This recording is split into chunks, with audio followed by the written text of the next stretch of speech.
Hi everyone and welcome to the lesson, The Culinary Arts Profession. In this lesson, we're going to discuss the history of culinary arts, where do we come from, and where are we heading. So we're going to talk about some important figures as well as some important eras of the culinary arts. So first, we're going to look at the timeline of past to present. First, in the 1500s, there was this thing called the culinary guilds that was developed to dictate and monopolize the preparation of certain food items. We're talking about the period of France when France was governed by the kings and the hierarchies of the aristocracy. And during that time, the chefs or cooks were part of each individual guild. And then each guild was a monopoly and it was in charge of different areas of cooking. So each guild governed the production of a set of specific types of food. So what were these guilds? Well, we have the rôtisseurs, which is the main cuts of meat. We had the pâtissiers, which are pies and tarts. We had the tamisiers, which are breads. Vinaigreers, sauces and stews. Traiteurs, ragouts. And the porte-chape, which are the caterers. Now, why the guilds is important is because the guilds was a monopoly. So each of these guilds were not allowed to talk to each other. So the chef who worked in the pies and tarts guild was not learning about meat. The chef who worked in the bread guilds was not learning about ragouts and so on and so forth. So it wasn't until the French Revolution where the people of France revolutionized against the king and they got rid of the monarchy, that chefs were able to share recipes and the guilds was abolished and chefs were able to share their knowledge with each other. Now, during this time, we need to talk about the first restaurant, which happened in 1765. And the restaurant was called Monsieur Boulanger, which opened the first freestanding restaurant in Paris. Well, what that means, freestanding restaurant, is that this was a la carte. Like guests can go into the restaurant and order whatever food they wanted. Before a first restaurant, chefs were basically servants. They were serving food only for the high society, the kings, and so on and so forth. Now, after the restaurant opened, we were able to cook for anybody who can go to the restaurant and pay for the food. So this restaurant's contribution to the food service industry was to serve a variety of foods prepared on premises to customers whose primary interest was dining. It was not a festivity. It was not a gathering. It was not a ceremony. It was the only thing that they wanted to do was actually eat and have a dining experience. And that changed everything. So as I mentioned, the French Revolution had a huge impact on the history of culinary arts because during the French Revolution, the social structure in France changed. And what happened was that the French people saw what America was doing with the colonies, where the Americans were basically saying to England, we can govern ourselves, we want independence, and they also did not want to have a king in America. So the French people saw what Americans were doing and they were like, we want to do the same thing. They wanted to get rid of their king. They want the middle class. They don't want to have rich people and poor people. They wanted everyone to have an opportunity and get rid of the aristocracy. So with that, the guilds were also abolished. And with the what happened after that is that the nascent restaurant industry emerged. So with the end of aristocracy and the abolishing of the guilds, we had a restaurant industry emerging. So now chefs could cater to this new middle class that all of a sudden was created, because before the revolution, you only had the high class and the low class. But without the aristocracy, there was a middle class. And in that middle class, the chefs could cater to them through restaurants and other venues. So now let's go over some important figures that are part of the culinary arts history. And the first one is Antonin Carême. And Antonin Carême lived between 1783 and 1833. And he is known for the hot cuisine from the early 19th century. His nickname was the Cook of Kings and the King of Cooks. His stated goal to achieve lightness, grace, order, and perspicuity in the preparation and presentation of food. So, Karen was known as a saucier. He standardized the use of roux, and roux is a mix of fat and flour to use as a thickening agent, and devised a system to classify sauces. As a garmentier, he popularized cold cuisine. As a culinary professional, he designed kitchen tools, equipment, and uniforms, which, by the way, the uniform that we all wear today is based on the original design by Carême. As an author, he wrote and illustrated important texts on the culinary arts. One important thing to note about Carême is that he was actually a pastry chef first, and he was an architect. So his food was very complicated, and he developed very complex methods of cooking, and his food was very, very big and had a lot of steps. It wasn't until later that other chefs simplified the cuisine of France and the cuisine that Carême was developing. The next guy on our list is very important. His name is Auguste Escoffier. He lived between 1846 and 1935, and his nickname is the Emperor of the World's Kitchen. He defined French cuisine and dining during La Belle Époque, and he simplified food preparation and dining, and he classified the 5 family of sauces. So Escoffier basically took what Carême did with the sauces, and he classified into 5 families of the 5 mother sauces.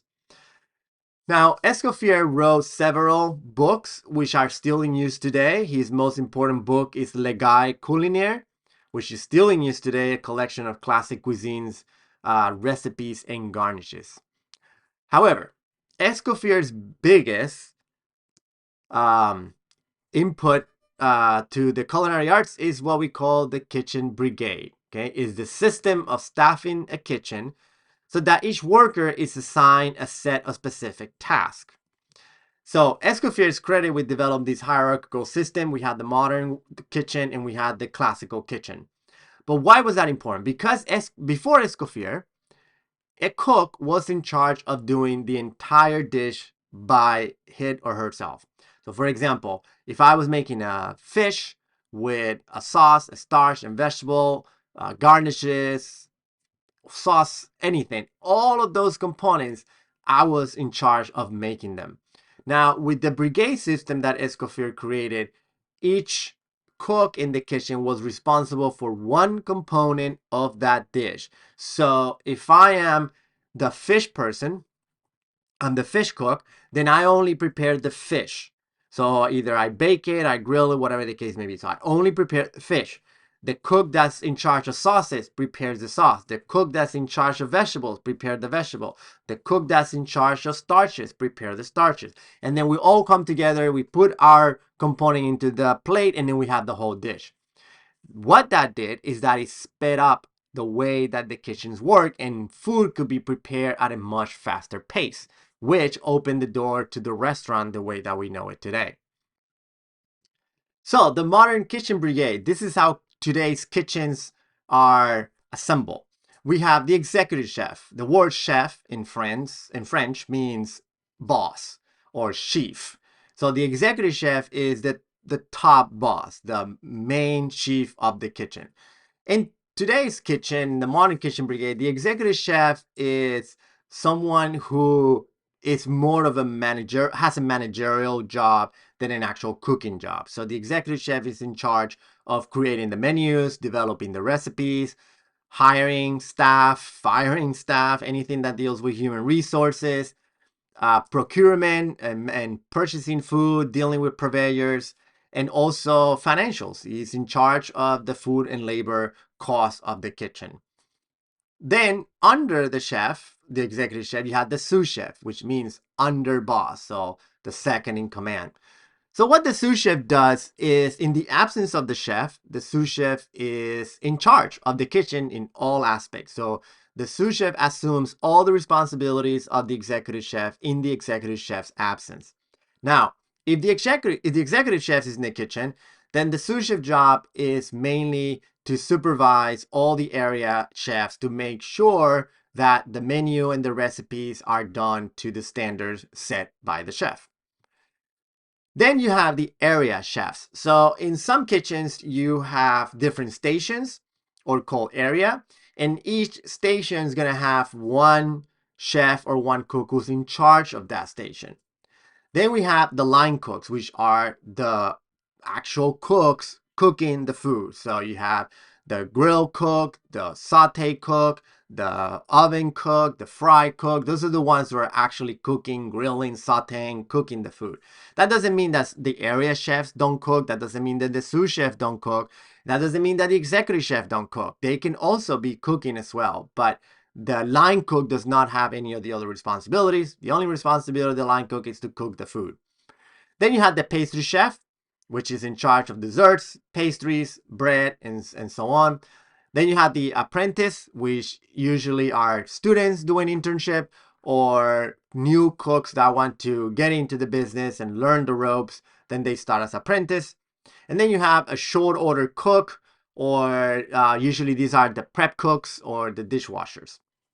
Now, in Escoffier's time, what we call the classic kitchen brigade, it was similar, but a little bit different. More positions that we have now. The modern kitchen has been simplified more than what Escoffier did. But this is the one that Escoffier developed. We had the chef de cuisine, which means the chief of the kitchen. We had the sous chef, and we had the chef de partie. And chef de partie are the area chefs that we know today. In Escoffier's time, the areas were sauce, grill, ovens, vegetables, garde-manger, pastries, fruits, potatoes, and so on and so forth. And but right now, the way that kitchens work today, we have less areas. Now, the brigade also translates to the dining room. We use the brigade in the dining room as well. So in the front of the house, we have the American or the modern dining room, and we have the French or the classical dining room. So the dining room, you have the dining room manager, which is called the maitre d'hotel. You have the wine steward or the sommelier. Sometimes if a restaurant is small, it's not going to have its own dedicated sommelier. The dining room manager will act as the sommelier. But if you have a big restaurant, then you may have one person in charge of the dining room and one person in charge of the wine program. You may have head waiters or captains also, or both. You may have a head waiter and a captain, but you definitely have front waiters and back waiters. Back waiters today, people may know them as busboys, food runners, that kind of thing. So back waiters are not quite in charge of the table and talking to the customers, but they are running the food and doing behind the scenes work. So that is the kitchen brigade and the dining room brigade created by Escoffier. So the next chef in our list that's important to recognize is Charles Reinhofer. He lived from 1836 to 1899. And it's important to recognize Reinhofer because the first internationally renowned chef on American restaurant called Delmonico's in New York City was Charles Reinhofer. And Delmonico's in New York City is still open today. So it's a very classic restaurant in New York. While it was an American restaurant, the chef was actually German. So he was not quite the first American chef, but he was a renowned chef of an American restaurant, and that was very important. He also published a book called The Epicurean, which contains about 3,500 recipes. A couple of other figures that we need to talk about from the 20th century. So some of these folks develop lighter foods and simplified techniques that are coming down from the times of Escoffier. The first one is Fernand Point. He refined and modernized classical cuisine and laid the groundwork for nouvelle cuisine. And he inspired and trained very influential chefs such as Paul Bocuse, Jean and Pierre Troisgros, and Alain Chapelle, among others. We also have Gaston Letrot, which is the father of modern French pastry. He began a culinary school called L'École Letrot, or the School of Letrot. And he developed innovations in Bavarians, charlottes, and mousses. And he also mastered techniques of freezing baked products. Moving on to the 1960s, okay, there was a broad change in influence in cuisine that we still see today. The biggest one was that consumers and chefs seek authentic ethnic cuisine inspired by the arrival of diverse immigrants, particularly those from Asian and Latin American countries. So we know that America is a melting pot. So it reflects the food that we eat. So we're going to take a look at how that influenced the cuisine of the US. But first, let's talk about Alice Waters, which launched what we call the New American Cuisine. She opened Chez Panisse in Berkeley, California in 1971. Her goal was to serve fresh, seasonal, and locally grown produce in simple preparations that preserve and emphasize the food's natural flavors. It today is very trendy and is very well known about farm to table food and cooking from food from the farmers market and foods that are locally grown and in season. Well, Alice Waters was doing that back in the 70s. So when we talk about California cuisine, we're talking about Alice Waters. She's the one who developed this style of food. Now, talking about fusion cuisine. So fusion cuisine is basically two ethnics coming together. So American cuisine has always been influenced by cuisine from other countries because of the high amount of immigrants that we have. So this is most evident in fusion cuisine, which the trend began in the mid 1980s and it really took off in the 1990s. It became very popular. So in fusion cuisine, ingredients or preparation methods associated with one ethnic or regional cuisine are combined with those of another. So examples of fusion cuisine dishes was making something that's from Latin America and combining it with something that was French, or Latin America and Asia, or Asia and Spain, and so on and so forth. I always like to give the example of duck confit. Duck confit is a very classic French cuisine dish. Is duck legs that are cured and then cooked in its own fat for a very long time until it's super tender and very, very delicious. Now, duck confit is a very classic French dish. Then in Chinese cuisine, you have spring rolls and you have egg rolls, usually filled with pork and vegetables.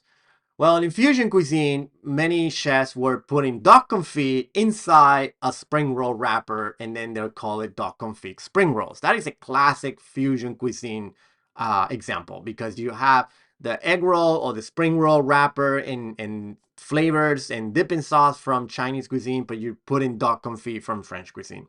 Now, fusion cuisine doesn't always work, and it was very trendy in the 80s and the 90s, but the trend started to die slowly in the mid 2000s because most chefs and customers were looking for more authentic cuisine than creative fusion cuisine. Then we had the farm to table movement, which we are still seeing in today's menus. Although chefs look to incorporate global flavors and ingredients, they also seek locally grown foods. Locally grown foods promotes agriculture, focuses on food served in season, and also protects a variety of heirloom items. So the farm to table movement probably started to get really popular in the late 2000s or the mid 2010s, around those years, early 2010s, mid 2010s. and every menu was listing the farm where they were getting their meats, the farm where they were getting their vegetables, and it was considered to be noble to cook from locally sourced foods. Now, today's world, it is a given that if a chef has any skills or has any sort of recognition in the restaurant, has some sort of status, that they are cooking from locally sourced foods, and because they're considered the highest ingredients. But we are still cooking farm to table, which is probably not mentioning as much as we used to. Now, there are other influences on modern food service operations that have come throughout the times. So, for example, back in the day, there were no stoves. So when stoves were invented, it replaced fireplace cooking, which it was huge to be able to cook on a stove versus cooking in a fireplace. When food storage technology was invented, canning and freezing, that was huge to move cuisine forward because now we had the opportunity to preserve food either by freezing it or canning it. Transportation, being able to ship products by air or train or boat, be able to move products across the country over another continent, across the sea. That allow chefs to have ingredients in their hands that otherwise they wouldn't have access if they were only cooking the things that they had around them. But the one that most people know or are able to identify these days is the study of chemistry and physics of food preparation resulted in a contemporary culinary movement often referred to as molecular gastronomy. So when we talk about molecular gastronomy, we need to talk about Ferran Adria. Ferran Adria was a Spanish chef trained in French Nouvelle Cuisine. He is committed to reinventing cuisine as we know it. He is credited with advancing the culinary science movement. His food engages all senses using fresh ingredients. His menus are small tasting plates, which can have as many as 35 courses. Now, these uh, dishes are very small, so you're only getting 1 or 2 bites per dish. But if you're doing 35 of them, you still have a decent amount of food, so you are satisfied at the end of the meal. But he's known for using equipment and ingredients more common in food manufacturing practices. So what Ferran Adria did, he tried to manipulate food in a way where it became more of a theater than dining. So when you go to a restaurant, quote unquote molecular gastronomy restaurant or avant-garde restaurant, one of those very modern restaurants, you're not going there for the food. The food has to be delicious. Don't get me wrong. The food has to taste good, and it does.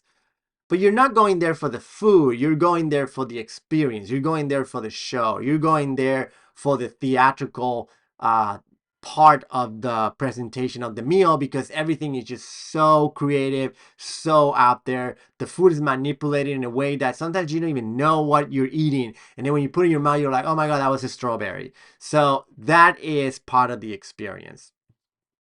So that takes us to where we are today. So molecular gastronomy it was very trendy about 5 to 10 years ago. I mean, Ferran Adria was very, very popular in the mid 2010s. And some of the chefs that study under him that were following his footsteps were getting very popular around that time too. But not a lot of restaurants do molecular gastronomy, but you see some equipment using molecular gastronomy used in many kitchens today, including our kitchen on campus. We use an immersion circulator, which is something that Ferran Adria started using. We vacuum seal food, and so we use some of those equipment, but we don't use them as a molecular gastronomy. We just use them as regular cooking tools because it has come to be part of the repertoire, kind of like what the microwave is. When the microwave came, it was considered like a futuristic equipment, but now it's on every household. So a lot of these techniques and ingredients are becoming sort of the norm. So what that brings us is to the fact that as we see these eras, right? We're starting with the hot cuisine, nouvelle cuisine, and then farm to table, fusion, molecular. So all these eras come and go in waves. And right now we are sort of in a place where we've waiting for the next wave. We're waiting to see what's the next era that's coming in. And we are still riding the molecular gastronomy wave, but that wave already crashed. I mean, that wave came and go, and then we have been influenced by it, and then we're cooking because of its influence, but we're not riding that wave as like the new thing. So what is the new thing? Well, we don't know. We don't know what the new thing is. And then that is the huge opportunity that young chefs and new chefs coming into the industry today have the opportunity to figure out. They have the opportunity to set the standard. They have the opportunity to create this next wave and set the standards for the future. So I hope that you feel excited about such opportunity as you enter the field. So I want to close it with what does it take to be a professional chef like the ones that we just discussed? Well, it takes knowledge. You need to get your education, which that's what you're doing by being in this program. You're taking care of your education. You need to develop knowledge about food and anything related to cooking. It's a lifelong learning. This is not something you're going to learn in the 2 years or 3 years that you're going to be in this program. This is not something that you're going to learn in even a decade or two. This is a lifelong learning. You're constantly learning new things. You're constantly sharpening your skills and developing new recipes. Speaking of skill, you got to have skills. So skills comes with practice. Skills comes with cooking, putting the things that you learn, putting that knowledge into practice and actually doing the job, doing the cooking, doing the butchering, doing the cleaning, so on and so forth. That's all this develops with experience. You have to have taste. You have to have judgment. You have to have dedication. If you don't have dedication, you're not going to be a professional chef. This is not something that you can do as a hobby. This is not something you can do on the side as a part-time. This is full-time dedication to your craft. And last, but certainly not least, is you need to have pride. If you're not proud of what you're doing, you're not going to care. Your food is just not going to taste good. Your restaurant is not going to succeed. Your colleagues, or if you're a head chef, your cooks are not going to care about you. They're not going to respect you. You need to have pride in what you serve. If you are cooking a dish and you look at it and you're about to send it to a table and then that dish is not perfect, you need to be able to say, you know what, this is not good enough.